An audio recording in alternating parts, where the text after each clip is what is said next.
మీ తాకట్టు బంగారం కష్టాలకి good bye చెప్పండి. వెంటనే ఎన్ గోల్డ్ కి కాల్ చేయండి. వైసీపీ నేత మాజీ మంత్రి కొడాలి నాని హౌస్ అరెస్ట్ అయ్యారు. గుడివాడలో కొడాలి నానిని గృహ నిర్బంధం చేశారు పోలీసులు. డిఎస్సీ నిరసనల నేపథ్యంలో పోలీసుల ముందస్తు చర్యలు తీసుకున్నారు. నిరసన కార్యక్రమాల్లో పాల్గొనకుండా కొడాలి నానిని కట్టడి చేశారు పోలీసులు. అయితే పోలీసుల తీరుపైన నాని తీవ్రంగా ఆగ్రహం వ్యక్తం చేస్తున్నారు. ఇంట్లో ఉన్నా వదిలిపెట్టరా అంటూ మండిపడుతున్నారు మాజీ మంత్రి. ప్రధానంగా ప్రభుత్వ వైఖరిని తీవ్రంగా ఖండిస్తున్నారు వైసీపీ శ్రేణులు కూడా. కొడాలి నానిని హౌస్ అరెస్టుతో గుడివాడలో ఒక్కసారిగా ఉద్రిక్త వాతావరణాన్ని మనం చూస్తున్నాం. ఇప్పటికే మరో సీనియర్ నేత పెద్దిరెడ్డి రామచంద్రారెడ్డిని కూడా అరెస్టు చేసినటువంటి వైనం. ఇక పెద్దిరెడ్డిని అదుపులోకి తీసుకున్నారు. అనంతపురాన్ని కూడా తరలించినటువంటి పరిస్థితి కనబడుతున్నాయి. రాష్ట్ర వ్యాప్తంగా వైసీపీ నేతల ముందస్తు నిర్బంధాలైతే కొనసాగుతున్నాయి. అయితే ఆంధ్రప్రదేశ్లో డిఎస్సీకి సంబంధించినటువంటి అంశంపైన ఇప్పటికే విపక్ష వైసీపీ క్షేత్రస్థాయిలో పోరాటాలకి సిద్ధం కావడం, ప్రతిపక్ష పార్టీ చేపట్టినటువంటి నిరసనలు తీవ్ర రాజకీయ కలహానికి కూడా దారితీస్తున్నాయి.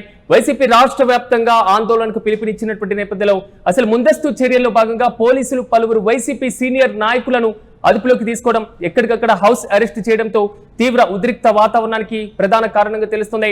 అయితే ఇప్పటికే డిఎస్సీ అంశంపైన వైసీపీ క్షేత్రస్థాయిలో పోరాటం చేస్తున్నటువంటి పరిస్థితి. ఆంధ్రప్రదేశ్లో ప్రభుత్వ పరిధిలో ఉన్నటువంటి డిఎస్సీ ఉపాధ్యాయుల యొక్క నియామక ప్రక్రియలో అక్రమాలు జరిగాయి, నిబంధనలు ఉల్లంఘించారు. మరి ముఖ్యంగా స్పోర్ట్స్ కోటాకి సంబంధించినటువంటి అంశంపైన వైసీపీ పదే ఆరోపణలు గుప్పించడం, వైసీపీ అధినేత మాజీ ముఖ్యమంత్రి జగన్ నేతృత్వంలో రాష్ట్ర వ్యాప్తంగా నిరసనలకు పిలుపునిచ్చారు. అసలు ఈ నియామకాల్లో పారదర్శకతలు ఒప్పించింది, మెరిట్ అభ్యర్థులకు అన్యాయం జరిగింది అంటూ ఆరోపించుకున్న రాష్ట్ర స్థాయిలో పలు ప్రాంతాల్లో వైసీపీ నేతలు ఇప్పటికే పూర్తి స్థాయిలో ఆందోళన కార్యక్రమానికి కూడా పిలుపునివ్వడం. అయితే గుడివాడలో కొడాలి నానిని గృహ నిర్బంధం చేయడం మాత్రం కొంతవరకు ఉద్రిక్త పరిస్థితులకు దారితీసింది. నిరసన ధర్నాలు ఓవైపు సాగుతుంటే ఆందోళనలో వైసీపీ నేతలు పాల్గొనకుండా పోలీసులు ముందస్తు చర్యలు చేపడుతున్నారు. అందులో భాగంగానే కృష్ణా జిల్లా గుడివాడలో ఉన్నటువంటి మాజీ మంత్రి వైసీపీ సీనియర్ నేత కొడాలి నాని నివాసం వద్ద పోలీసులు భారీగా మోహరించారు. కొడాలి నాని బయటికి రాకుండా ఇంటి చుట్టూ కూడా పోలీసులు భారీగా చుట్టుముట్టారు. గృహ నిర్బంధం చేసినటువంటి పరిస్థితి మనం చూస్తున్నాం. నిరసన కార్యక్రమంలో ఆయన పాల్గొనకుండా పోలీసులు ఎక్కడికక్కడ కట్టడి చేస్తున్నారు. ఇప్పటికే అనంతపురం విషయానికి ఒకసారి వెళ్ళినప్పుడు మనం అనంతపురంలో మాజీ మంత్రి పెద్దిరెడ్డిని కూడా పోలీసులు అదుపులోకి తీసుకున్నారు. అనంతపురం వైసీపీ అధ్యక్షుడు అనంత వెంకట్రామిరెడ్డిని పోలీసులు అరెస్ట్ చేసుకున్నారు. మరి ముఖ్యంగా పెద్దారెడ్డిని పోలీసులు హౌస్ అరెస్ట్ చేశారు. యూటీవీ స్క్రీన్ పైన విజువల్ లో చూసుకుంటున్నాం. కొడాలి నాని నివాసంలో పోలీసులు భారీగా మోహరించినటువంటి సందర్భం. కొడాలి నాని కేవలం లోపల ఉండి మాత్రమే పోలీసులతో మాట్లాడుతున్నారు. బయటకు వస్తుంటే పోలీసులు అడ్డుకుంటున్నటువంటి తీరు. మేము శాంతి భద్రతలకు ఎలాంటి విఘాతం కలగకుండా శాంతి భద్రతలను అదుపు చేస్తూ కూడా నిరసన కార్యక్రమానికి శ్రీకారం చుడతాం, నిరసన కార్యక్రమంలో పాల్గొంటామంటూ కూడా కొడాలి నాని ఇప్పటికే పోలీసులతో మాట్లాడేటువంటి ప్రయత్నం చేసిన పోలీసులు మాత్రం ససేమిరా అంటున్నారు. కొడాలి నానిని బయటికి అడుగు పెట్టనివ్వకుండా పోలీసులు అడ్డుకున్నటువంటి వైన మనం చూస్తున్నాం. ఈ నేపథ్యంలో తన గృహ నిర్బంధం పైన మాజీ మంత్రి కొడాలి నాని తీవ్ర స్థాయిలో మండిపడుతున్నారు. అసలు కనీసం ప్రశాంతంగా ఇంట్లో కూడా వదిలిపెట్టరా, ప్రతిపక్షాల గొంతు నొక్కడమే ధ్యేయంగా ప్రభుత్వం పనిచేస్తుంది అంటూ కూడా ఆయన ధ్వజమెత్తుతున్నారు. ప్రజాస్వామ్యయుతంగా నిరసన తెలిపేటువంటి హక్కు ప్రతి ఒక్కరికి ఉంటుంది, కానీ ప్రభుత్వం అణిచివేస్తుంది. పోలీసు బలగాలను ఉపయోగించి నాయకులను ఇంట్లోనే బంధించడం, వరుసగా హౌస్ అరెస్టులు చేయడం దారుణం అంటూ కూడా ఆయన విమర్శలు గుప్పిస్తున్నారు. రాష్ట్ర వ్యాప్తంగా ముందస్తు అరెస్టులే మనం చూస్తున్నాం. కేవలం గుడివాడలో మాత్రమే కాదు, రాష్ట్ర వ్యాప్తంగా వైసీపీకి సంబంధించినటువంటి ముఖ్య నేతలు, మాజీ మంత్రులు, మాజీ ఎమ్మెల్సీలు, మాజీ ఎమ్మెల్యేలు వీరందరూ కూడా పోలీసుల ముందస్తు నిర్బంధంలోనే ఉన్నటువంటి వైనాన్ని చూస్తున్నాం.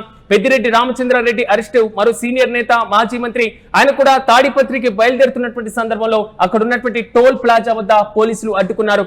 ఒక్కసారిగా పెద్దిరెడ్డి కూడా అసహనం వ్యక్తం చేశారు. మేము ఎలాంటి కీలకమైనటువంటి ఘర్షణాత్మకమైనటువంటి వాతావరణంలోకి వెళ్ళట్లేదు, డిఎస్సీ అభ్యర్థులకు న్యాయం చేయాలి, డిఎస్సీ అభ్యర్థులకు సంబంధించినటువంటి స్పోర్ట్స్ కోటా పైన సిబిఐ విచారణ జరపాలి అంటూ మేము ప్రభుత్వాన్ని డిమాండ్ చేస్తున్నాం. కానీ పోలీసులు అడ్డుకుంటున్నారు అంటూ కూడా కార్ దిగి తన కాన్వాయ్ దిగి అక్కడే రోడ్డు పైన బైఠాయించి ఆయన నిరసన వ్యక్తం చేశారు. మరోవైపు తాడిపత్రికి బయలుదేరినటువంటి అనంతపురం జిల్లా వైసీపీ అధ్యక్షుడు అనంత వెంకట్రామిరెడ్డిని కూడా పోలీసులు ఇదే తరహాలో అరెస్ట్ చేసినటువంటి పరిస్థితి కనబడుతున్నాయి. ఆయన కూడా పోలీసులు అడ్డుకున్నారు. మరోవైపు పెద్దారెడ్డిని కూడా హౌస్ అరెస్ట్ చేశారు.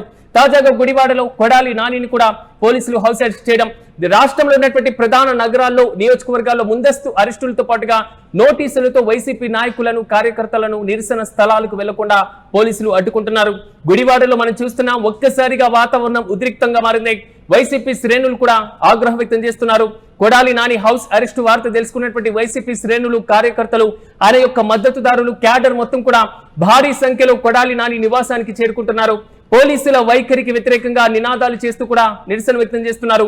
కూటమి ప్రభుత్వం రాష్ట్రంలో రెడ్ బుక్ రాజ్యాంగాన్ని ఇంప్లిమెంట్ చేస్తుందంటూ కూడా వైసీపీ నేతలు ఇప్పటికే మండిపడుతున్నారు. దీంతో గుడివాడ పరిసర ప్రాంతాల్లో తీవ్ర స్థాయి పరిస్థితులని మనం చూస్తున్నాం. కూటమి ప్రభుత్వం రాజకీయ కక్ష సాధింపు చర్యలు తీసుకుంటుందని తీవ్రంగా ఖండిస్తున్నారు వైసీపీ పార్టీ నాయకులు. మొత్తం మీద డిఎస్సి నియామక ప్రక్రియ సంబంధించి విపక్షం లేవనెత్తినటువంటి ఆరోపణలు ఓవైపు సాగుతుంటే దానికి ప్రతిస్పందనగా ప్రభుత్వం చేపట్టినటువంటి ముందస్తు అరెస్టులు ఆంధ్రప్రదేశ్ రాజకీయ వాతావరణాన్ని మరింత వేడెక్కించాయి.